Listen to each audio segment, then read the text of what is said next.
After North Korea's intercontinental ballistic missile test on November 29, 2017, the United Nations Security Council (UNSC) adopted Resolution 2397, imposing the strongest sanctions on North Korea to date. While sanctions have ramped up significantly in the past year, many experts agree that they will not have the desired effect of compelling North Korea to abandon its nuclear program, and that achieving complete North Korean denuclearization is unrealistic. Instead, the United States and international community should pursue a long-term strategy of pressure, deterrence and containment. Such a strategy requires specially tailored sanctions that target North Korea's nuclear capacity and elites while avoiding a humanitarian crisis that could fracture the international coalition, undermining the support needed to sustain a long-term strategy. Lessons from past Iraq. In preparing a long-term strategy for North Korea, it is important to avoid past mistakes like those made with Saddam Hussein's Iraq, a regime that, like North Korea's, had a highly repressive and centralized leadership, demonstrated little concern toward its people's welfare, and suffered prolonged sanctions for its provocative behavior and nuclear weapons pursuits. In the wake of Operation Desert Storm, the Security Council adopted Resolution 687-1991 with the goal of eliminating the Iraqi threat to regional security by removing all weapons of mass destruction (WMD) and eliminating the ballistic missile program.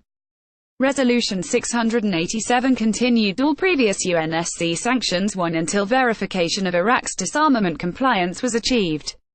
However, the dual-use sanctions were applied in too indiscriminate a manner too, and the prolonged sanctions had a devastating and disproportionate effect on the Iraqi people. 3. This resulted in a humanitarian crisis that splintered the P5 US, China, France, Russia and UK unanimity, causing uneven enforcement of sanctions. 4. The current strategy with North Korea is at risk of suffering similar perils.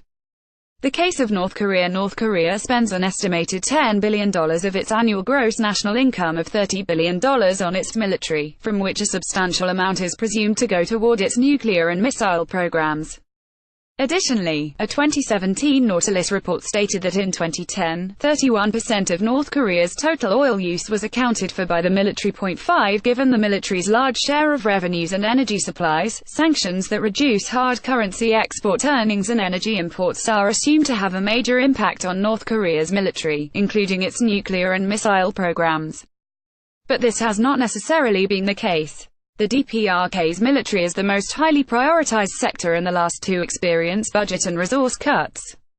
Even when earnings from the export of coal, minerals, and textiles or imports of oil products are squeezed, the remainder is channeled disproportionately into fulfilling military objectives.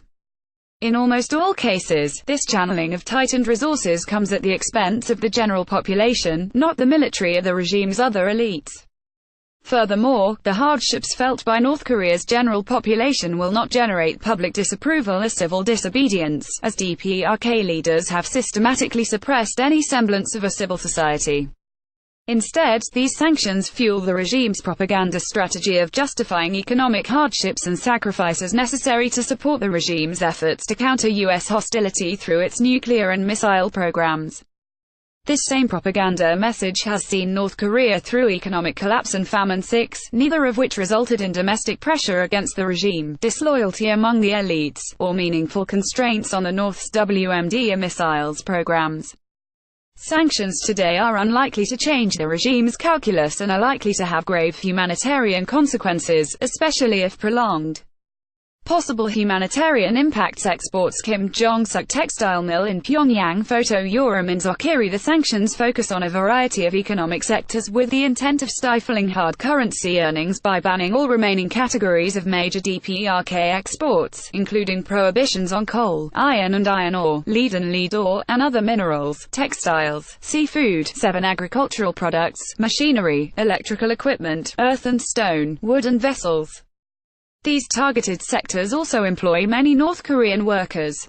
According to North Korea's 2008 census, of the employed population of 12,184,720, the agriculture, forestry and fishing sectors employed 4,386,895 people, mining and manufacturing 3,601,177.8, able 1 working population 16 YRs. Old by industry, labor productivity 2008 census industry number of workers agriculture, forestry, and fishing 4,386,895 crop production 3,468,989 fishing 178,979 aquaculture 17,929 mining and manufacturing 3,601,177 light industry textiles 1,323,366 heavy industry 1,559,616 mining and quarrying 718,195 manufacturing 2,882,982 The populations most impacted by the export sanctions are not the economically privileged, but rather lower-class citizens. While a positive side effect of these export bans may be increased domestic consumption, a more plausible effect will be a reduction in production intended for export. Workers will eventually be laid off and the basic needs of unemployed families will not be met. A genuine lack of information about North Korea's economy makes designing export sanctions difficult. For instance, one expert I interviewed believed cutting off seafood exports would greatly impact military pockets, as the fishing industry was operated by the military. However, another source insisted the fishing industry in North Korea has been largely privatized since the 1990s and that the seafood ban would impact tens or hundreds of thousands of North Koreans who depend on the industry for their income. As we have limited credible sources to prove who runs what in North Korea, effective export sanctions are little more than a guessing game whose losers are everyday North Koreans. Possible humanitarian impacts imports. Additionally, the sanctions also limit North Korean imports of gas, oil and petroleum, a full ban on the supply, sale or transfer of all condensates and natural gas liquids, a cap on the supply, sale, or transfer of crude oil at 4 million barrels or 525,000 tons annually and a limit on refined petroleum products at 500,000 barrels annually, a drastic cut of close to 90% from the summer 2017 level. Assuming 1/3 of oil imports are earmarked for the military, 2/3 remain to be rationed for all other domestic uses. To meet these constraints, North Korea could take actions like limiting gasoline for civilian use and public transportation, reducing electricity and kerosene use by residential and non-essential commercial entities, and raising power prices. 9 These actions would impact the most vulnerable individuals and have devastating long-term impacts. 10 Humanitarian organizations on the ground in North Korea are already reporting that sanctions are affecting their operations. Tapan Mishra, the UN resident coordinator in Pyongyang, wrote to UN officials in October saying, crucial relief items, including medical equipment and drugs, have been held up for months despite being equipped with the required paperwork affirming that they are not on the list of sanctioned items. 11 An American neurosurgeon operating in North Korea, Ki Park, explained, it's going to be the people who are the most vulnerable, the people outside of Pyongyang, who will suffer possible fractures as sanctions are prolonged and these aforementioned humanitarian consequences become severe. As was the case with Iraq, we could expect that a weakening of sanctions implementation will follow. Russian Deputy Foreign Minister, Igor Morgulov, has already asserted that Russia will not be a part of the economic strangulation of the DPRK, and that economic pressure alone would not lead to the outcome we seek, the resolution of the nuclear problem in the Korean Peninsula. He further stated, there is a humanitarian dimension, since sanctions hurt ordinary people in the first place, which we have to take into account. China has expressed similar concerns about the humanitarian and refugee crisis that may ensue should sanctions continue. Long-term sanctions strategy. Learning from past experiences, caution should be taken regarding a prolonged sanctions strategy applied to Pyongyang. A long-term strategy should focus less on using draconian sanctions and instead focus on the following: monitor humanitarian impacts. If the international community maintains sanctions for years to come, the overall impacts of those sanctions on the North Korean population should be carefully monitored. The Security Council Committee established pursuant to Resolution 1718/2006 should be called upon to monitor the humanitarian situation on the ground in North Korea and given the authority to carry out that mandate. The committee's periodic reports to the UNSC members would enable the Council to make changes or adaptations to sanctions. Establish a humanitarian barter arrangement. If the UN Sanctions Committee identifies severe humanitarian impacts, a barter arrangement should be established allowing North Korea to trade previously embargoed exports, likely coal, for humanitarian goods from a premeditated list. Ideally, the arrangement would come with an enforcement mechanism for overseeing its operations to prevent the corruption. Target hard currency conduits. A report by C4ADS revealed 5,233 Chinese companies traded with North Korea from 2013 to 2016, accounting for nearly 85% of North Korea's total trade.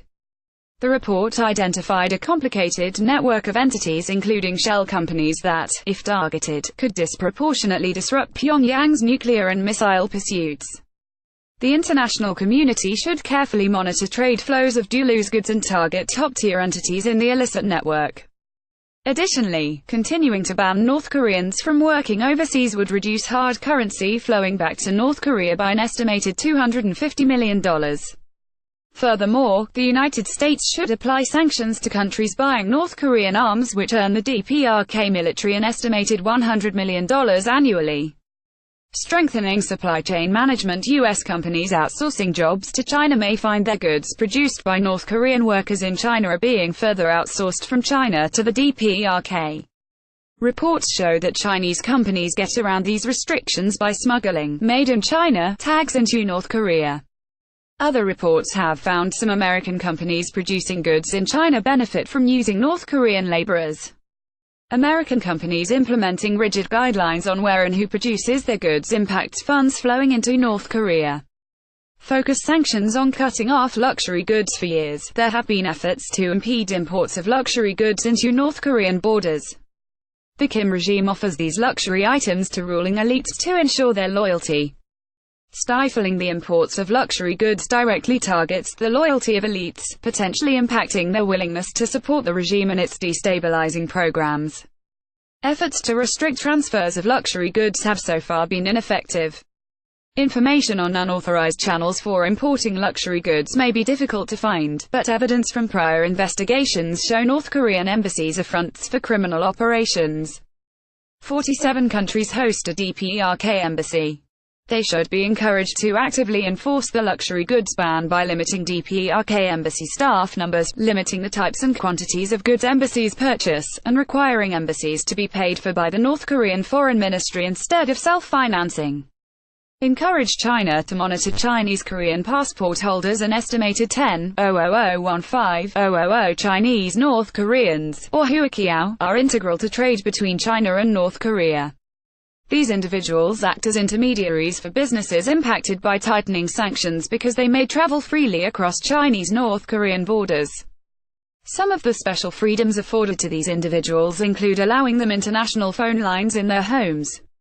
This group of individuals remains one obvious channel for both lawful and illicit business dealings with North Korea.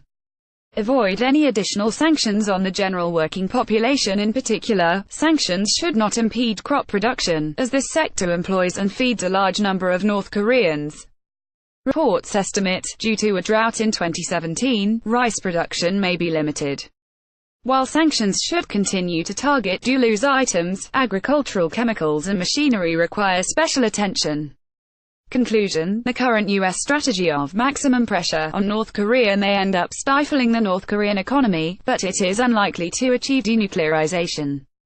The United States and its international partners set a line for a long-term strategy involving prolonged sanctions. They should seek to avoid severe adverse consequences for vulnerable populations, which would have the secondary effect of weakening international support for sustaining sanctions. Thus, smarter sanctions are needed that target the elites and weapons programs while insulating the general population as much as possible. A long-term, multilateral strategy is conceivable, but it should avoid the mistakes of the past if it is to be successful.